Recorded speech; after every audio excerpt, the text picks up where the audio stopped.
Here's something almost nobody plans for. When one of you passes away, most of your bills stay exactly the same. The house, the property taxes, the insurance, Medicare. But your tax bill, that one goes up, sometimes by a lot. Today, I want to walk you through why that happens. And more importantly, what you can do now while you're both still here to soften the blow later. Because the time to fix this is before, not after.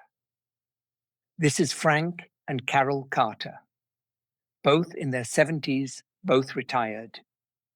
Between Frank's pension, their 2 Social Security checks, and a little coming out of the IRA each year, they bring in around $90,000. They file their taxes together, married, filing jointly. And that one word, jointly, is doing a lot of quiet work for them. When you file jointly, the tax code gives you room.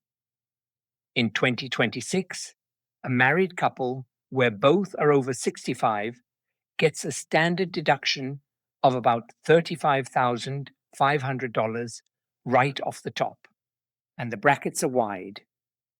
A joint couple doesn't reach the 22% bracket until their taxable income passes $100,000. So, Frank and Carol sit comfortably in the low brackets. Life is steady. Then one winter, Frank passes away.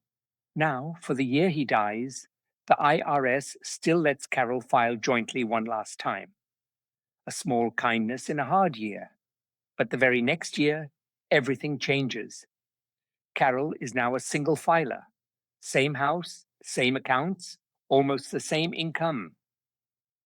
But the tax code no longer treats her as half of a couple. Here's the first hit. That standard deduction that was $35,500 for the couple, for a single filer over 65 in 2026, it drops to about $18,150. That's roughly $17,000 of income that used to be tax-free, now suddenly taxable. And Carol didn't earn a single new dollar. The second hit is the brackets themselves. Remember, a couple didn't reach 22% until about $100,000. A single filer hits that same 22% bracket at just over $50,000, cut in half. So the exact same dollars that used to be taxed at 12% can now be taxed at 22%. Same money, higher rate. Let's put real numbers on it.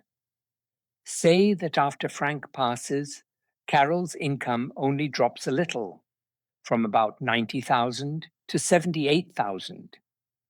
She kept his larger Social Security check, and the pension and the IRA withdrawals keep coming. As a couple, they take that $35,000 deduction, and most of what's left sits down in the 12% bracket. But Carol, filing single, subtracts only about $18,000. So, even on less income, more of it is taxable. And now a chunk of it is taxed at 22% instead of 12%. Less money coming in, a bigger slice going out. And what fills up those narrower brackets? It's everything landing on one return now. Her pension, the Social Security she kept, the withdrawals from her retirement accounts, any interest or dividends from savings. On a joint return, 2 people's deductions and 2 people's brackets absorbed all of that. Now, one person's return has to hold the same pile with half the room. And here's the piece that catches people off guard. When Frank died, Carol didn't lose both Social Security checks. She keeps the larger of the 2, That's her survivor benefit. And the smaller one stops, so her income barely drops. But now she's single. And the income line where Social Security starts getting taxed falls from $44,000 for a couple to just $34,000 for a single filer. More of her Social Security becomes taxable on almost the same income. We'll dig into exactly how that works in another video. And here's a twist that surprises people.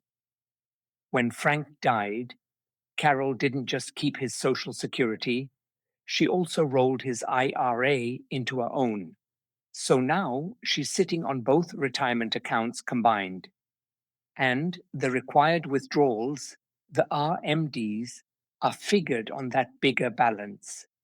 So her forced income can actually go up in the very same year her brackets got cut in half. More income squeezed into narrower brackets. That's the trap tightening. There's even a fourth layer, Medicare. Those income-related surcharges, the ones we've talked about before, use tighter income limits for single filers. So Carol's Medicare premiums can climb too, even though her household income actually went down. Now, you might have heard there's a special status, qualifying surviving spouse, that lets you keep the joint brackets for 2 more years. That's true. But there's a catch. It only applies if you have a dependent child living at home.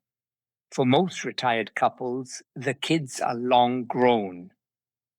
So for most of us, it's one joint return in the year of death, and then straight to single.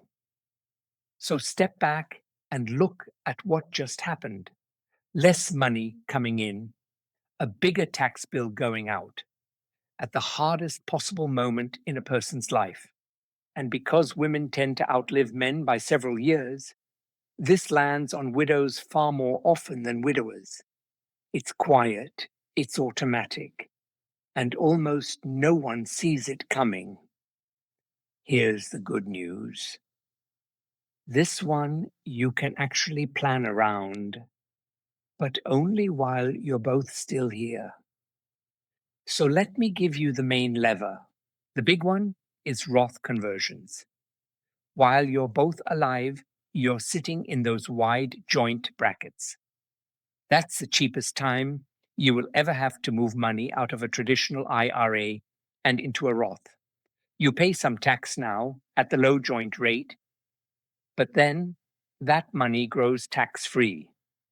And later, Roth withdrawals don't count when the survivor's Social Security and Medicare get calculated.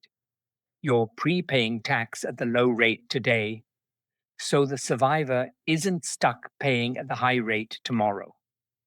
Roth conversions are the big lever, but here's a second one for the right person. If you're charitably inclined, once you're 70 and a half, you can send money straight from your IRA to a charity. It's called a qualified charitable distribution. That gift can count toward your required withdrawal, but it never lands on your tax return as income. So it lowers the very number that decides how much of your Social Security is taxed and what you pay for Medicare. Fewer forced dollars on the return means a lighter load for whoever's left. One more, and it pairs with the Roth idea. While you're both alive and those joint brackets are wide, a common move people work through with their accountant is to take just enough out of the traditional IRA each year to fill up the low bracket, and no more. You're choosing to pay a little tax now at 12% on money the survivor might otherwise pay 22 or more on later. Small, steady, on purpose. That beats one big forced withdrawal down the road. One more thing worth knowing. That final joint return, the one in the year a spouse dies, is a one-time window. It closes on December 31st, and it never reopens. For some families, that year is the last best chance to do a conversion at joint rates. It's a hard thing to think about in a hard year, but it matters. Quick footnote. Most states don't tax Social Security at all, but some still tax pension and IRA income.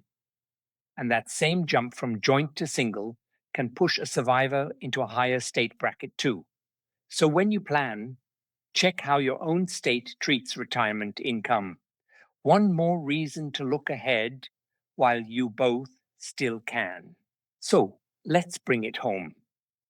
When one spouse passes, the survivor's deduction shrinks, the brackets squeeze, more of their Social Security gets taxed, and Medicare can cost more all at once.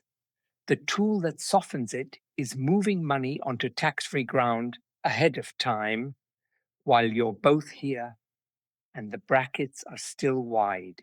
And remember, I'm just a cartoon uncle. This is education, not advice. For your own numbers, sit down with your own CPA and run them for your situation.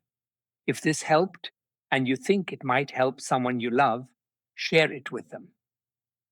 That's how the quiet stuff stops being a surprise. Take care of each other.